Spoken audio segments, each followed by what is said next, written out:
serta saudara-saudari sedama yang berbahagia. Pada hari ini tanggal 19 Februari 2023 di Wihara Dharma Cakku saat ini kita mengadakan upacara Patidana untuk mengenang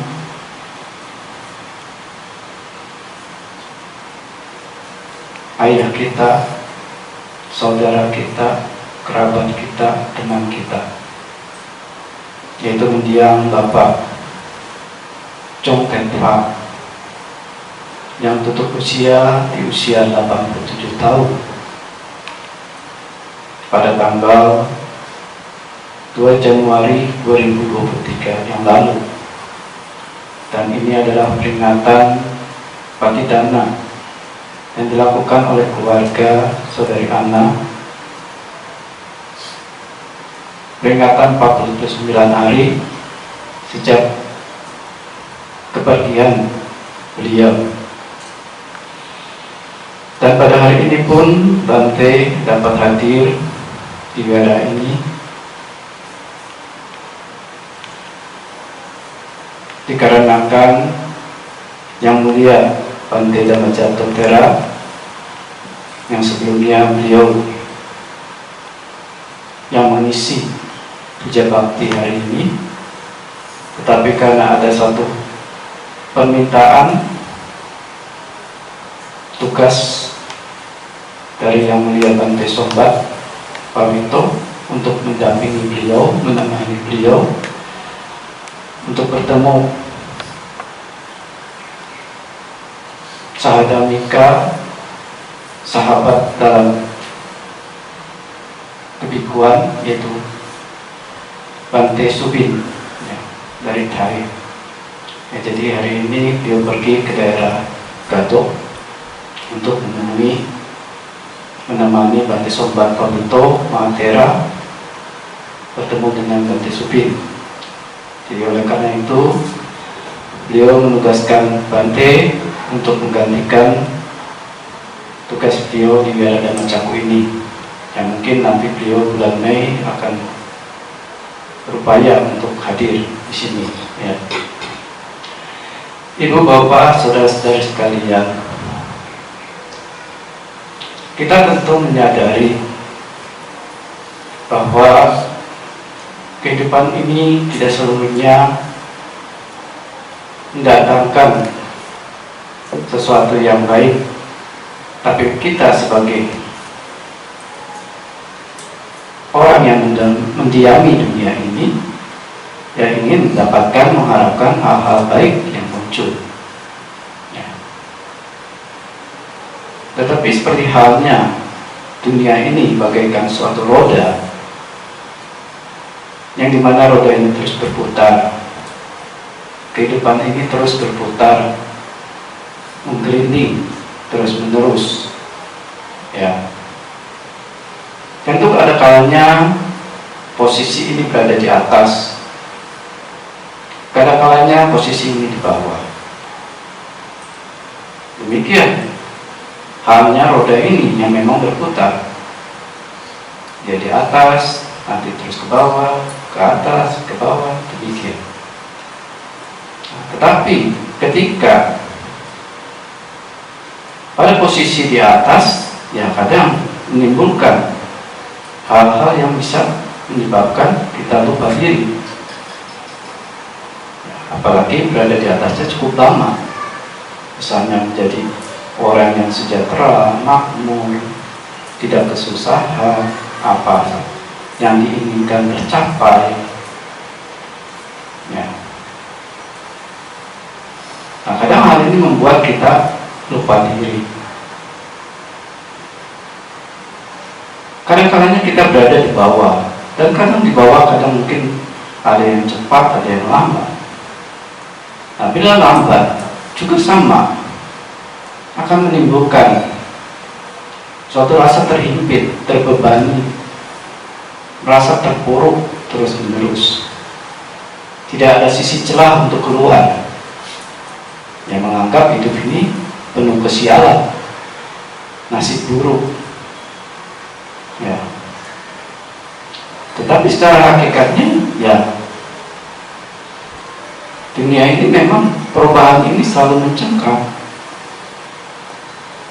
Di atas, di bawah, di atas, di bawah, terus demikian. Nah, sehingga bila berada di bawah, ya kadang baru berangkat, mengalami derita, merasa putus asa, kecewa, khawatir, sedih, penuh penyesalan,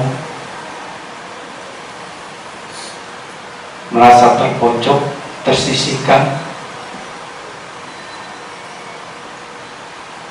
yang dimana perubahan ini ya memberikan berbagai macam persoalan-persoalan muncul. Persoalan-persoalan muncul. Apakah itu persoalan-persoalan mengenai fisik maupun mengenai batin. Di sini siapa yang tidak mengalami persoalan fisik? Semua mengalami, ya. Mengalami penyakit. Ya. Jadi batin mendengar, ya, Saudara Handik pun akan menjalani operasi, ya, untuk bypass jantung.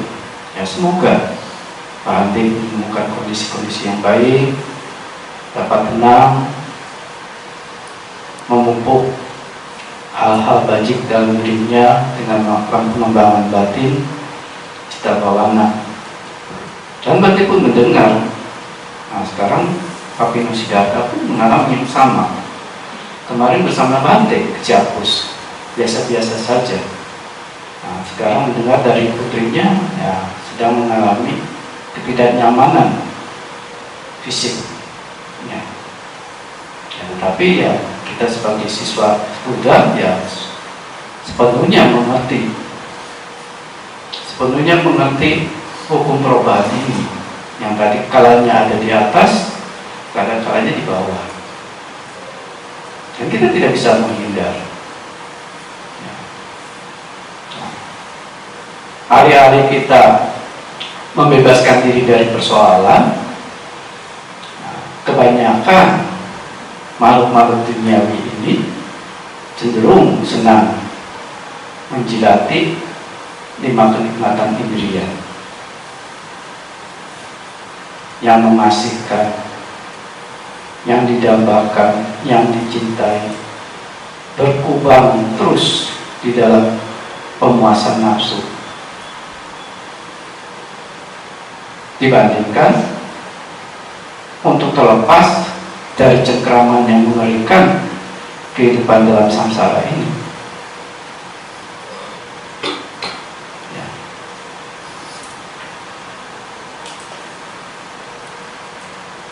Kita seperti bagai orang yang tersesat.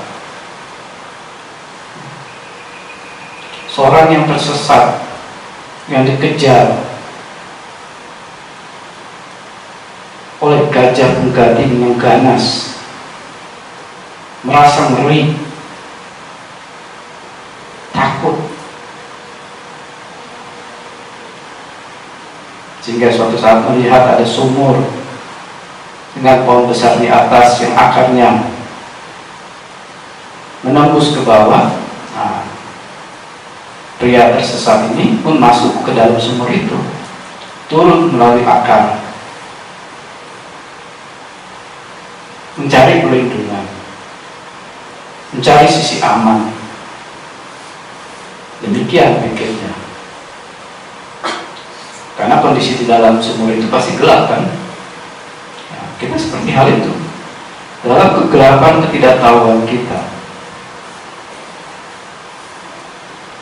berlari dari sesuatu yang mengejar diri kita, yaitu hukum perobatan.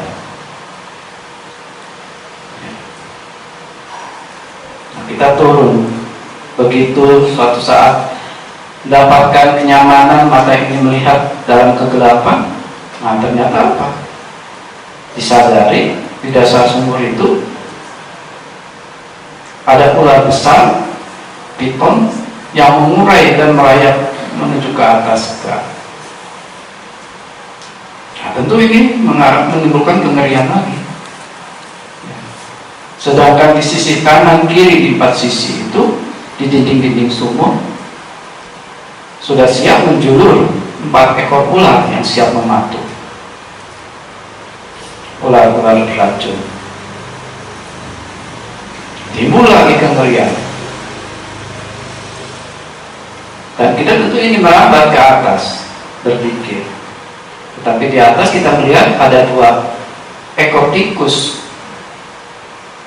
Tikus putih dan tikus hitam sedang menggerogoti akar yang kita jadi tambatan.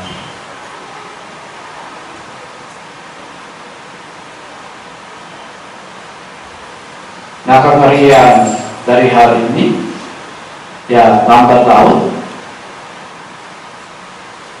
di atas pun hutan itu terbakar dan pohon yang menjadi penopang akar itu juga sedang terbakar. Nah, sedikit demi sedikit, tentu kita muncul kengerian akan jatuh. Dan kalau jatuh, apa yang terjadi? Ular piton besar itu akan meremukkan diri kita. Nah, di sisi lain akar tersebut ada sarang lebah liar. Lebah-lebah ini marah pada kita dan menyengat kita sehingga menimbulkan rasa sakit pada diri kita. Kita merintih kesakitan. Tetapi sarang lebah ini kemudian meneteskan tetesan-tetesan madu, 5 tetesan madu di wajah kita. Alih-alih berupaya untuk lepas dari bahaya, nah, pria ini apa? Tergiur menjilati madu yang menetes di wajahnya, merasakan manisnya madu itu, menikmatinya, mendambakannya, mencintainya, daripada berpikir bahaya-bahaya yang sedang akan muncul. Nah, kisah ini terdapat di dalam Awadana Sutra, suatu cerita klasik sekali. Bahkan cerita ini banyak terdapat di dalam Mahabharata pun terdapat, yang menggambarkan sisi sesungguhnya kehidupan makhluk. Dalam filosofi Jainisme pun ada, bahkan di dalam sastra Barat pun berkembang berikutnya menjadi suatu puisi. Kita ini seperti katak di dalam sumur yang ingin melihat samudera raya, yang tidak tahu samudera raya. Kita ini seperti orang yang dalam kegelapan, tidak tahu. Nah, gajah penggadik ini apa? Daya penghancur dari apa? Sesuatu hal yang tidak tetap, sesuatu hal yang tidak tetap dari apa? Yang berkondisi. Nah, kita bagian dari kondisi-kondisi tersebut yang dengan sendirinya tercengkram oleh daya penghancur ketidaktetapan. Nah, sumur ini bagaikan apa? Ya, kehidupan kita.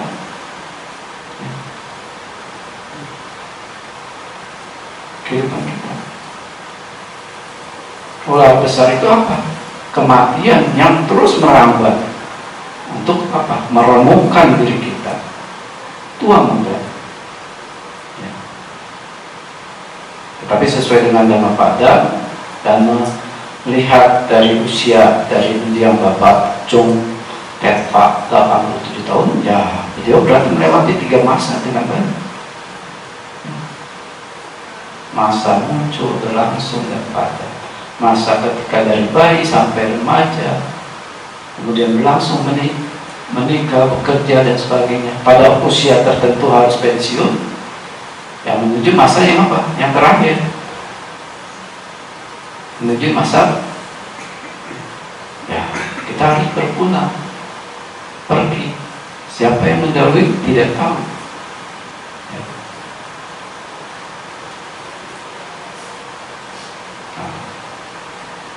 Yang Bapak John Terpa ini usia 87 udah melewati masa pertama, masa kedua, dan masa terakhir dituntaskan. Nah, tapi yang muda-muda jangan beranggapannya, wah saya aman berarti masih masa pertama. Ular ini merambat, ya, terus merambat akan meremukkan tulang-tulang kita. Ular besar ini, kematian ini akan meremukkan diri kita, kehidupan kita, kalau kita tidak segera waspada. Tikus putih, tikus hitam, apa? Ya kita diliputi oleh apa? Siklus, kadang siang, kadang malam, terus waktu memakan, ya, terus memakan. Di 4 sisi 4 ular yang siap membantu. Tubuh jasmani ini adalah perpaduan dari 4 unsur: padat, cair, panas, dan udara, yang siap saat akan mematu. Di mana tidak ada keseimbangan dari salah satu unsur, dia akan mematu. Ya kan? Kalau kita serang keluar malam, dugem, ya, yang harusnya istirahat tidak istirahat, ya orang bilang masuk angin. Apa ada masuk anginnya? Nggak ada, ya. Sebenarnya ada ketidakseimbangan, ketidakselarasan dari 4 unsur jasmani kita. Tadi anak aja pindah dari duduk di depan VIP pindah ke belakang. Kenapa? Tidak nyaman. Unsur padatnya mengganggu, ya kan? Beranggapan semut-semut sedang menghubungi kita, ya. Begitu. Nah, itu ada ketidakamanan dari 4 unsur, seperti ular beracun yang siap mati. Nah, kalau kita tidak bisa menjaga 4 unsur ini dengan baik, posisi kita di akar dengan baik, mencong sedikit ke kiri, ya dipatuk oleh ular yang berada di kiri. Condong ke kanan, ular yang di kanan akan mematuk. Demikian sisi yang lain. Nah, unsur jasmani kita pun demikian. Kita harus bisa memelihara 4 unsur ini berada dalam posisi seimbang, ya. Makan berlebihan nyaman gak?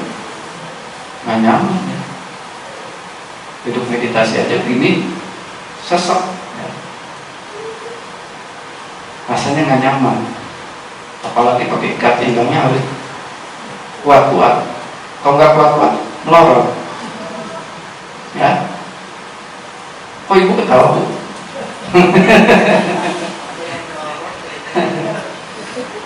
Ya. Ya, jadi harus pasti kekencangan, nggak bisa bersuara, ya. Kekendoran, bikin malu diri, ya, begitu, bikin malu diri. Nah, lebah-lebah ini apa? Yang perubahan, yang terus dengan sengatan-sengatan, yang perubahan yang terus menerus setiap saat. Kita berubah. Pada saat kita berubah. Sekarang senang, nanti bisa berubah tidak senang. Ingatan kita sedang baik, nanti ingatan tidak baik. Penglihatan kita sedang baik, nanti bisa berubah. Ya, begitu. Nah, ditambah lagi dikasih tetesan-tetesan madu. 5 kenikmatan indria. Nah, kita yang tidak memiliki kebijaksanaan, seseorang yang tidak memiliki kebijaksanaan, tetes yang dari madu ini berupaya kita gapai, kita jilati, kita nikmati, kita dambakan, kita cintai, asik berkubang dalam pemuasan nafsu-nafsu indriawi itu. Walaupun Sang Buddha menunjukkan hal-hal baik, jalan keluar dan pencapaian nibbana, orang yang terbuai dalam keduniaan ini tidak mendapatkan itu. Nah, dia berkutat saja dengan kenikmatan-kenikmatan dunia, sehingga melupakan sisi-sisi di mana harus berupaya juga untuk melepaskan diri.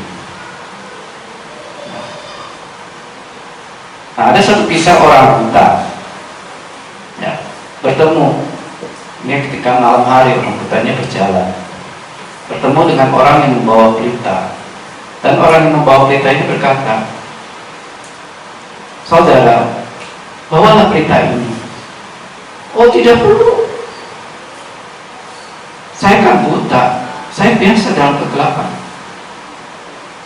"Ya, benar. Tetapi kan dalam suasana gelap ini orang lain tidak melihat kamu. Tapi dengan kamu membawa pelita ini, orang lain melihat keberadaan kamu." Betul nggak? Ya, jadi orang lain tidak akan menabrak si buta, ya. Oh iya, logika. Baik, diterima dengan senang hati. Ya. Kemudian dia berjalan. Mungkin untuk pulang. Nah, tanpa disadari ya dalam perjalanan kadang angin bersemelir kan. Nah, tanpa disadari ya dia bawa pelita. Dan suatu saat dia bertabrakan dengan orang lain. Dia marah. "Gak punya mata kamu." Nah, kalau dia kan memang buta kan. "Gak punya mata kamu." Maaf, saya nggak melihat kamu. Itu kan ada lampion." "Oh maaf, lampion kamu padam."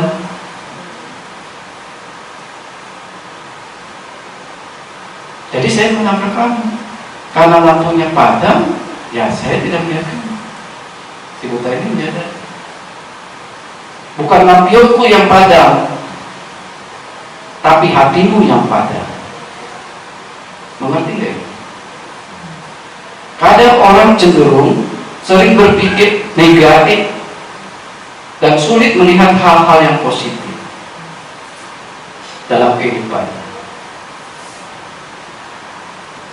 Ketika dalam keadaan terhimpit, sering berpikir negatif. Ketika keadaan lebih baik, juga berpikir negatif. Tidak melihat dari sisi positif.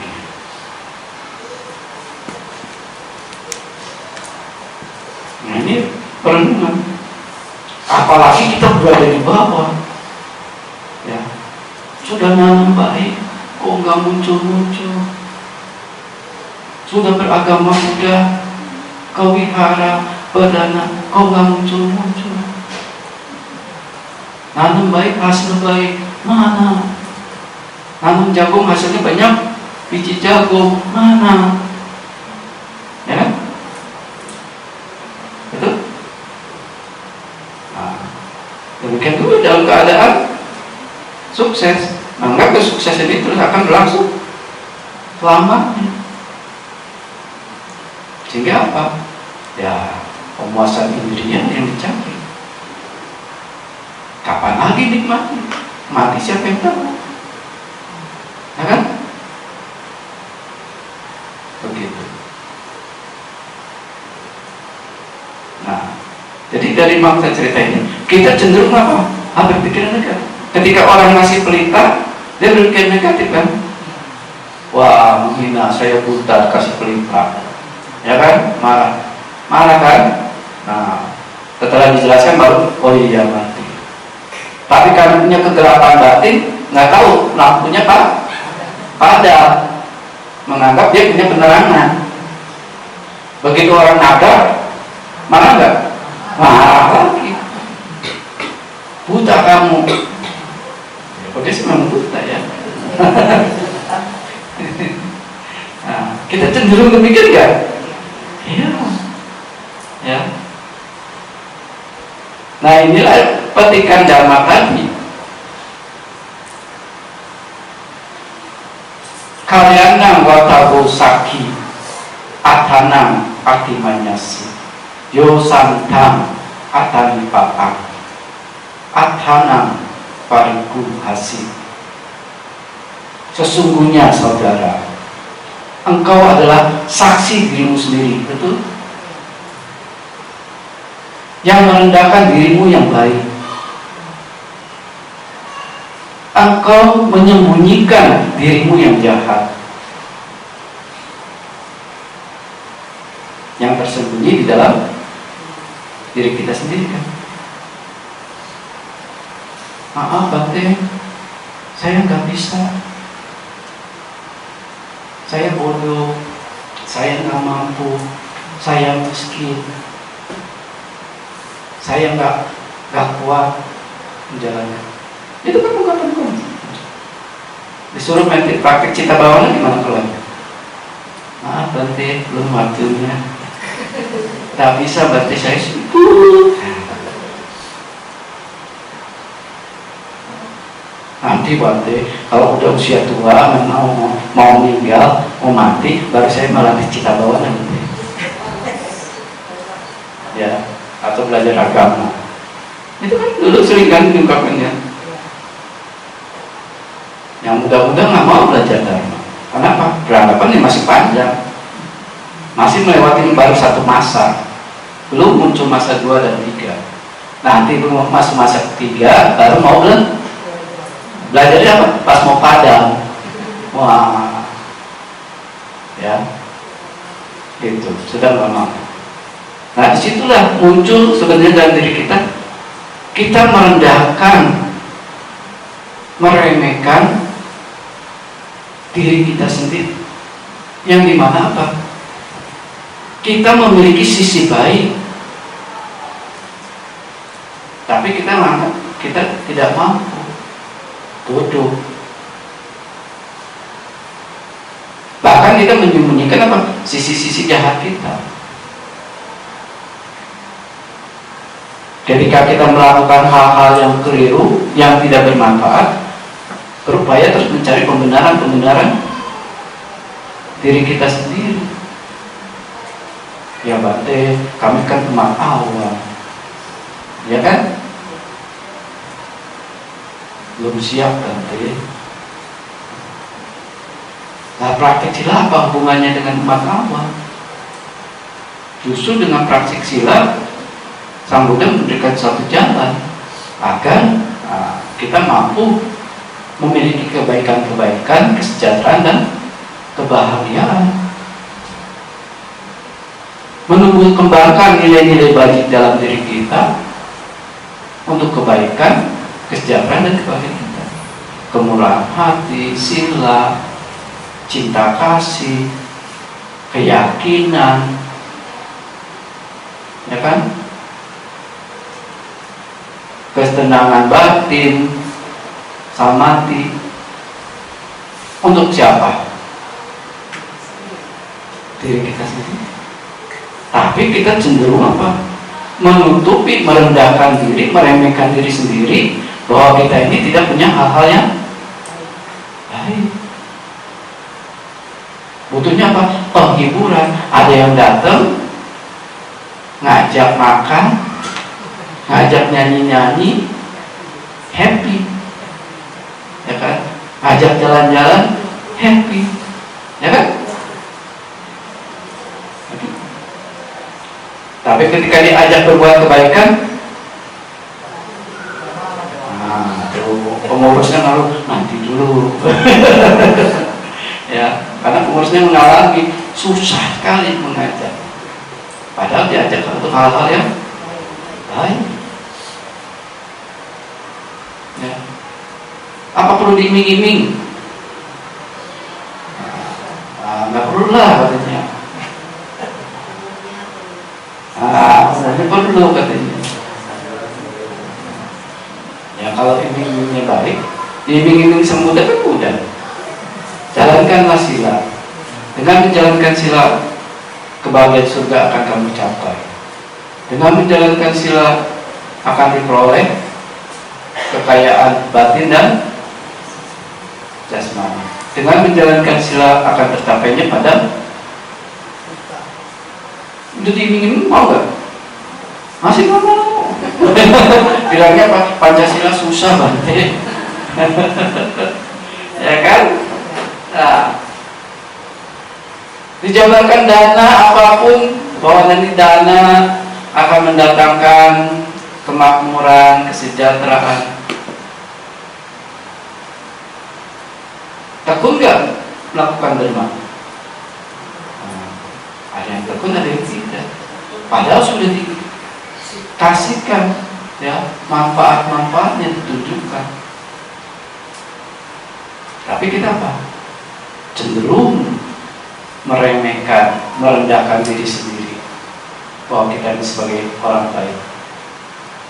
Kita menganggap, nah, saya nggak mampu, belum bisa, belum saatnya, terlalu pagi, terlalu panas, terlalu kekenyangan Bante, atau terlalu lapar. Nah, itu keluhan-keluhan. Ya. Nah, tanpa disadari, kita memiliki kecenderungan-kecenderungan tersembunyi yang dimana kita tidak mau melangkah dan maju berkembang. Nah, ini yang harus kita waspadai. Kecenderungan pemikiran kita yang muncul ini selalu meliputi diri kita. Kita kecenderungan tersembunyinya dicomplengi, dikuntit oleh apa? Pengejaran nafsu. Ya. Kita ingin nyarinya yang menyenangkan. Begitu ada yang tidak menyenangkan, nah, enak urusan. Ya. Muncul dalam kita kecenderungan apa? Kamaraga musaya. Jadi musaya itu kita dikuntit, ditompleng oleh apa? Pengotor-pengotor batin kita. Berupa apa? Nah, satu, kamaraga musaya. Pengejaran nafsu indria, alih-alih untuk mengerti persoalan-persoalan yang kita hadapi, kita cenderung lari pada jilatan-jilatan kesenangan indrawi, mendambakannya, mencintainya, mengasihkan, bukan untuk melihat kemunculan permasalahan-permasalahan tersebut, sebab-sebab permasalahan tersebut, ya, begitu. Yang kedua adalah kecenderungan ketika sesuatu hal yang tidak menyenangkan, kecenderungan tersembunyi, dikuntit dan didompleng pada apa? Pada penolakan. Kalau tidak menyenangkan, tidak bagus, kita cenderung apa? Jauh-jauh deh, jangan menyentuh tubuhku yang bersih, diriku yang murni. Udah murni belum? Belum ya. Tapi kita cenderung menganggap diri kita udah murni ya. Ada sesuatu yang tidak menyenangkan, jauh-jauh susah. Jangan dekat-dekat, bau kamu. Ya, apalagi kayak sama yang nggak mandi beberapa hari kan, yang pakaiannya nggak dicuci seminggu, ya. Jadi jangan dekat-dekat paraliku.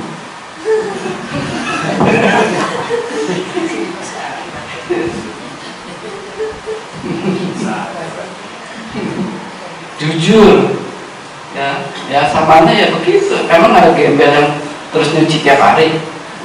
Ada nggak? Nggak ada ya. Pengemis kalau bajunya bersih itu emang kayak aliran bersih. Nah, enggak kan? Para beku itu kayak aliran kotor. Ya, gitu. Ya. Kok umat perumahan kan pakai ini sekarang pakai dan sore ditanggalkan kan? Besok dicuci. Kalau pakai sabun deterjen yang terbaik, pakai pengharum ditambah lagi pelembut. Nah, ya kan? Begitu. Nah, jadi kecenderungan pada apa? Penolakan. Kecenderungan yang lain pada apa? Pada pandangan kita, persepsi kita, pandangan kita. Ini baik menurut saya, itu tidak baik menurut saya. Bukan baik secara kebenaran. Tita musaya. Kecenderungan tersembunyi dikuntit, didompleng oleh pandangan-pandangan. Kalau hal ini mendatangkan untung buat saya, baru saya mau berbuat baik. Kalau tidak, ogah. Ya. Gitu. Tapi kadang ditunjukkan bahwa yang mendatangkan baik untuk diri sendiri masih juga ogah. Ya. Masih ogah juga. Kenapa? Nah, nggak bisa. Harus mengorbankan kesenangan-kesenangan indria. Nah, kemudian didompleng oleh wicikica musaya. Kecenderungan tersembunyi dikuntit, didompleng oleh keraguan-raguan, pandangan skeptis. Apa benar nanam baik hasil baik? Kok saya lakukan ini nggak ada perubahan? Terus roda ini di bawah, capek, ya kan? Yang ada apa? Sakit. Udah sakit, nggak ada yang menghibur, nggak ada yang datang. Apalagi yang mabuk agama Buddha ya. Hidup ini memang derita. Penyakit adalah derita. Kamu harus mengerti. Nah, jadi kalau nggak ditengok-tengok harus berjuang sendiri. Artinya belum kuat, butuh penghiburan. Ada yang menghibur, yuk ke bioskop, pergi. Yuk ke restoran, pergi. Nah, yuk kita pindah sama-sama agamanya. Pergi. Bisa apa? Agama Buddha gini-gini terus. Nah, ya. Sebenarnya potensi ini ada di dalam diri kita. Ada. Nah itu keraguan-keraguan. Keraguan-keraguan ini kan ada kan. Tuh lihat para koruptor, dia berbuat dulu kasusnya bagus terus, nggak ketangkep-tangkep. Kita yang berbuat baik mana? Nah, memang kan ragu kan terhadap hukum perbuatan.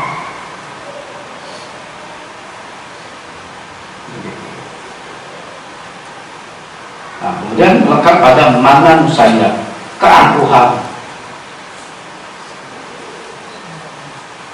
kesombongan. Salah satu tadi dibilang saya tidak mampu, saya bodoh. Itu yang mana? Kesombongan, membandingkan dirinya dengan pihak lain yang mampu, yang pintar. Nah, apalagi kau berada dalam posisi pintar, kaya, sukses, termasyhur, bahagia. Nah, kecenderungan tersembunyi didompleng, dikuntit oleh kesombongan, keangkuhan akan muncul.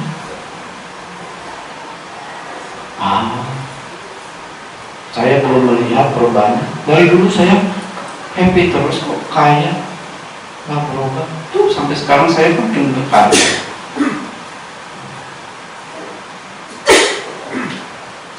Sampai sekarang saya masih sehat-sehat terus, tidak pernah sakit. Nah, sehingga lupa, ya kan, bahwa bila terjadi suatu perubahan dan perubahan ini terus menerus, nah, baru kita tersengat. Seperti hanya dulu kita sekarang menerima penyakit kolesterol, penyakit asam urat, dan macam-macam, diabetes. Emang itu sengatannya sejak kapan? Mungkin dari kecil mengasuh makanan-makanan, minuman-minuman secara berlebih. Tapi saat itu tubuh kita masih oke-oke aja. Tetapi begitu kerja ini, tubuh ini semakin tua, semakin aus. Nah, sedangkan asupan-asupan ini bukannya makin berkurang tapi makin berlebih, yang muncul apa? Nah, itu penyakit-penyakit.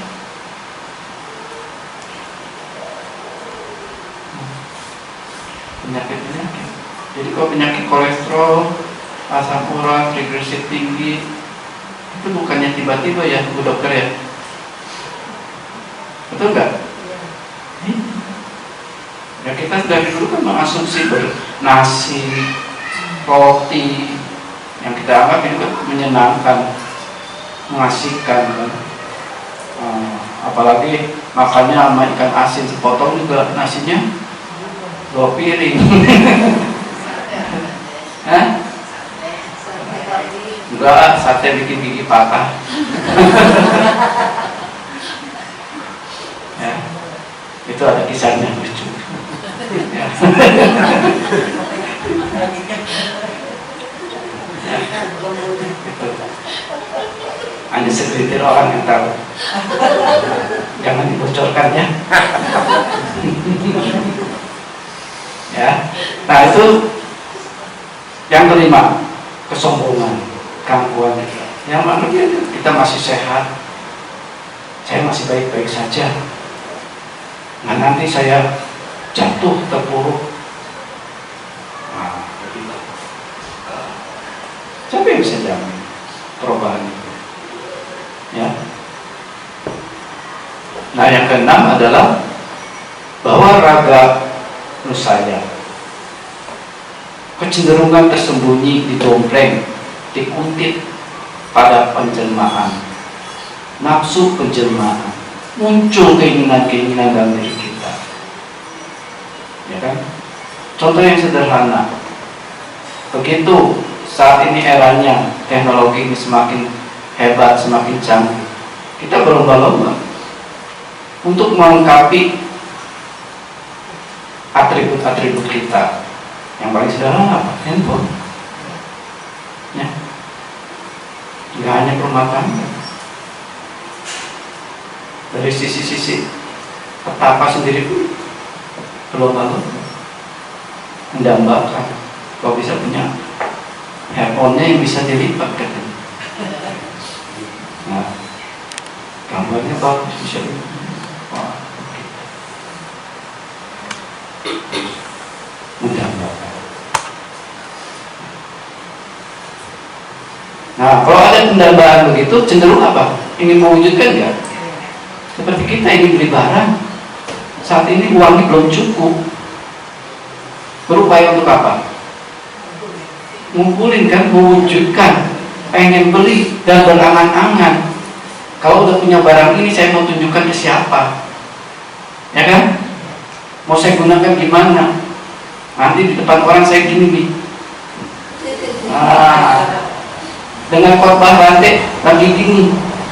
Nah, ya, ini menunjukkan apa? Nanti bunyinya kok minum. Wah, keren, nggak ada yang lain punya. Ringtone-nya beda. Manika, gitu.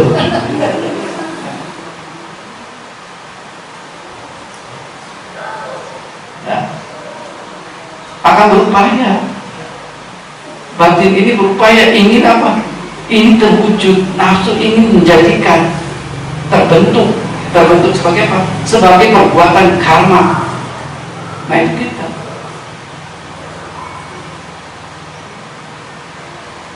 sehingga akan berdampak ya membawa pada kelahiran-kelahiran berikutnya kalau tidak tercapai, ya kan? Dan yang terakhir, yang menguntit dan tersembunyi kecenderungan-kecenderungan kita adalah awijanu sasa. Tidak mau memiliki penerangan, cenderung berdiam dalam kegelapan. Tidak mau memahami, mengerti pasti kebenaran Arya. Yang dimana Sang Buddha menunjukkan ini duka dan ini jalan. Ini upaya-upaya kondisi yang menyebabkan duka. Ini upaya-upaya kondisi yang menyebabkan jalan. Udah ditunjukkan gitu, mau gak? Masih belum mau. Karena manusia duniawi ini cenderung mendambakan, merindukan kesenangan-kesenangan indera. Ya. Nah, suatu kisah ada seorang pemuda merasa terhimpit, terpukul, tidak ada yang bantu, pergi ke rumah pemujaan Dewi. Ya, seorang Dewi yang maha kasih, welas asih. Dia pasang dupa, begitu melirik, Dewi itu pun sedang pasang dupa. Dia tanya, "Oh, Dewi, kenapa Anda memuja diri Anda?" "Saya juga punya masalah," kata Dewi itu, "dan saya memuja pada diri saya." Wah, mengerti. Jadi dikatakan orang yang dikatakan hebat siapa? Ia yang berani menyesalkan permasalahan-permasalahannya, kesulitan-kesulitannya oleh diri sendiri. Walaupun orang lain membantu, tetap siapa yang harus menyelesaikan persoalan itu? Itu sesungguhnya.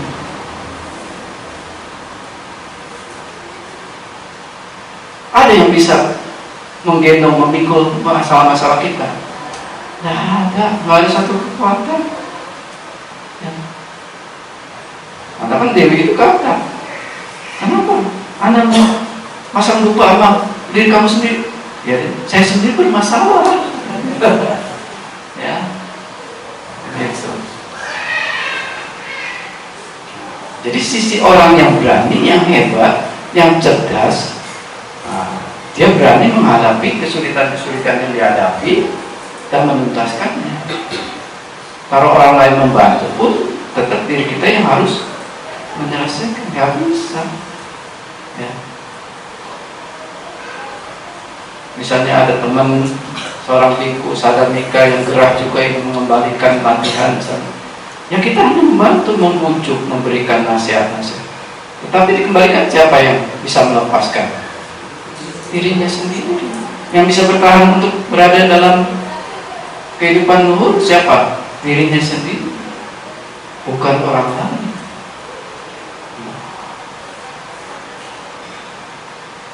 Ya. Sang Buddha kan tidak meminta kita semua menjadi siswa-siswa beliau. Meminta enggak? Tidak ya. Kita yang mau menjadi murid beliau. Dan dalam perjalanan segala sesuatu hal misalnya di luar ekspektasi yang terjadi karena ada hukum perubahannya dan kita tidak bisa menanggapinya, menyikapinya dengan baik, apa kita perlu marah pada Sang Buddha? Karena Sang Buddha nggak meminta kita jadi murid beliau, ya kan? Beliau menunjukkan, silakan. Hukum perubahan ini harus dilihat demikian. Hukum penderitaan ini dia harus dilihat demikian. Kehidupan. Nah, kita yang harus pandai-pandai, bukan pinter-pinter. Kalau pinter ngelit sana sini, kayak belut. Ya, bukan ngadepin masalah, lari dari masalah. Itu pinter-pinter.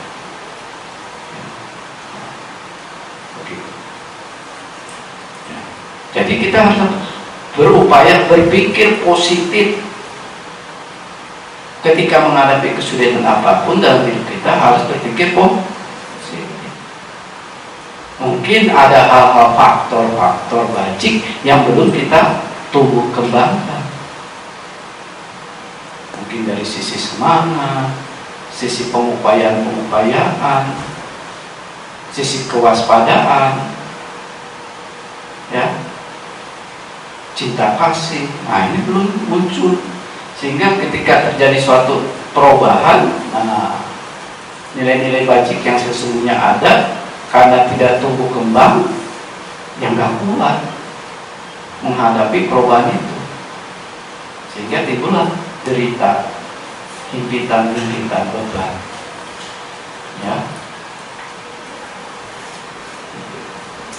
Nah, oleh sebab itu perlu kita menumbuh kembangkan hal-hal bajik, ya. Pemahaman kebijaksanaan kita, karena kebijaksanaan adalah pisau yang mampu memotong, menebas kecenderungan tadi. Kecenderungan apa? Kamaraga saya terhadap nafsu, patiga saya terhadap penolakan, dikta saya terhadap pandangan-pandangan yang tidak benar, wicikica saya terhadap keraguan-raguan, mana saya terhadap keangkuhan,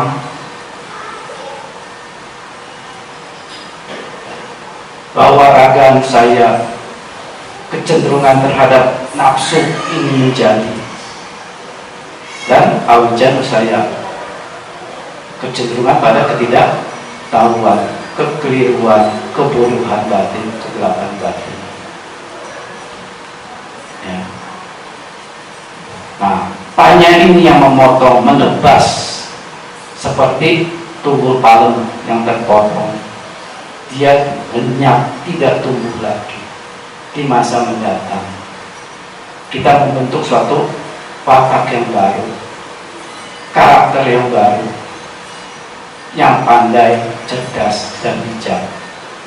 Caranya bagaimana? Ada kondisi juga kebijaksanaan itu muncul. Harus dikondisikan, harus diupayakan. Dengan tadi kita harus menunggu, kita punya sisi baik dalam kita. Kita harus menumbuh kembangkan. Jangan merasa rendah hati, rendah diri, meremehkan, ya. Ya. Dan sisi jahat pun jangan disembunyikan. Kita lihat ini masih ada, masih bersemayam dalam diriku. Saya harus atasi, saya harus kurangi, saya harus hancurkan, ya. Makanya ini harus diupayakan dengan cara-cara satu. Nah, Sang Buddha mengatakan, bergaullah dengan orang-orang yang bijaksana, sapurisa sang sewa. Carilah orang-orang bijak, yang pandai, bukan yang pinter, yang pandai, yang menunjukkan kita hal-hal yang bermanfaat, hal-hal yang menumbuh kembangkan nilai-nilai baik dalam diri kita. Itu. Kedua adalah senang mendengarkan dhamma sejati dari orang-orang bijak. Sadhamma sawana. Apakah dari puja bakti, dari YouTube, dari informasi media sosial lainnya yang membangun, ya. Nah, kita mencari nilai-nilai kebijaksanaan tersebut, mencermati fenomena hidup. Nah, itu bisa memunculkan juga nilai-nilai kebijaksanaan, ya.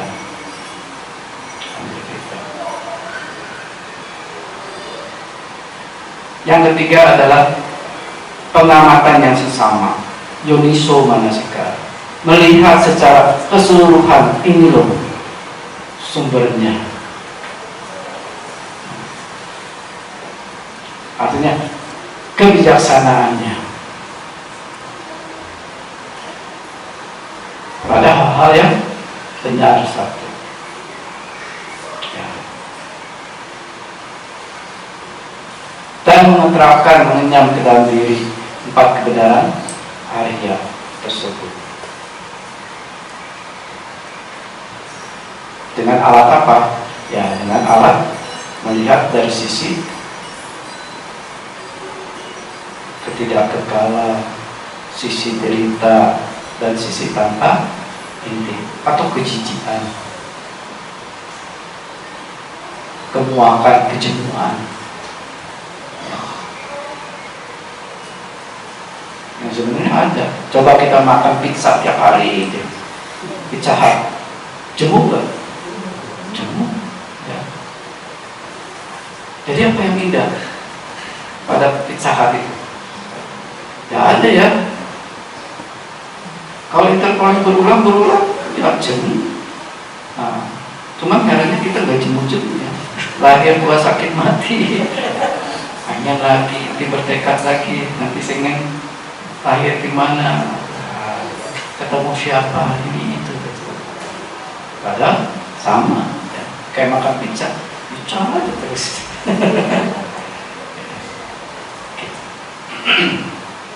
Dan yang terakhir adalah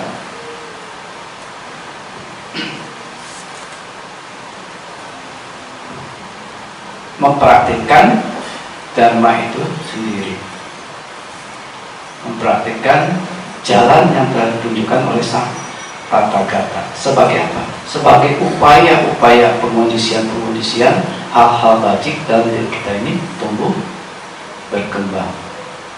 Dhamma udama pati-pati, mempraktikkan dhamma. Nah, ibu bapak sekalian, seyogyanya lah kita harus berani menghadapi kesulitan-kesulitan apapun konsekuensinya, apapun perubahannya, dengan mengembangkan hal-hal bajik. Kamu usah putus asa. Kalau hal-hal bajik ini dikembangkan belum mampu mendobrak, ya berarti kita pengupayaan ini belum semaksimalnya mengatasi. Jadi harus diupayakan terus menerus, ya. Nah, itu butuh keberanian, berarti keberanian sama ketabahan, ya. Itu berpikir yang positif, baik dari sisi ketika kita sedang bahagia maupun ketika sedang menderita, harus berpikir positif. Ketika bahagia, oh, kondisi-kondisi ini sudah baik, ini seharus saya upayakan, saya pertahankan. Kalau perlu disempurnakan, jauh lebih baik. Kalau menerima penderitaan, ya harus berpikir positif. Penderitaan ini adalah pelatihan. Pelatihan bagaimana saya menumbuhkan hal-hal bajik. Karena penderitaan ini kan sisi jahat, jangan disembunyikan, ya. Jangan disembunyikan, justru harus kita lihat untuk menumbuhkan hal-hal sisi baik kita. Apa yang belum saya upayakan sisi baik ini, ya.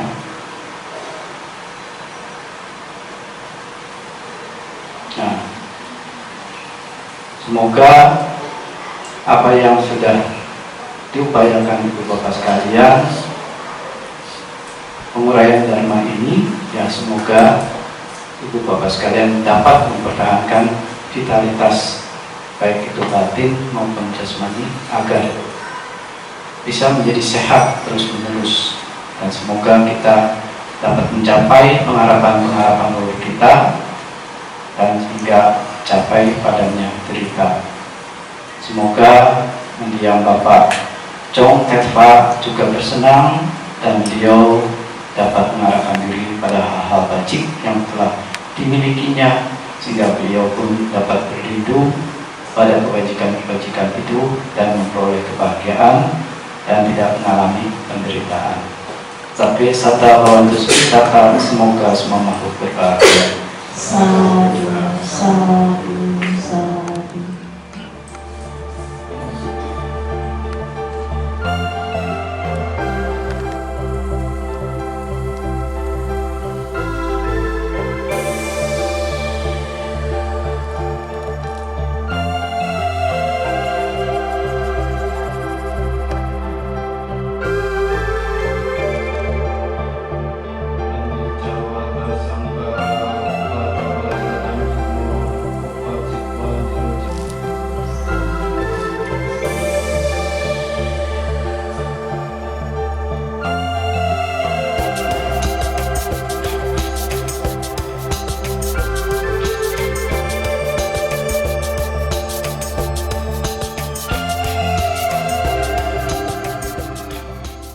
Paripurenti sakarang ewamewa ito tinang petanang upakapati icitang patitam tumhang kipamewa sami jatu sabbe purentu sangkapa cantu pannaraso yatha manico tiraso yatha sabbe tiyo vivacantu saparoko vinasatu mate bhawatvan tarayo sukhitika yuko bhawa abhivadanasi lisani cangvota pacayino cataro dhammawa tanti ayuwanno sukang balang ayam cakoda kina tina sanggam visu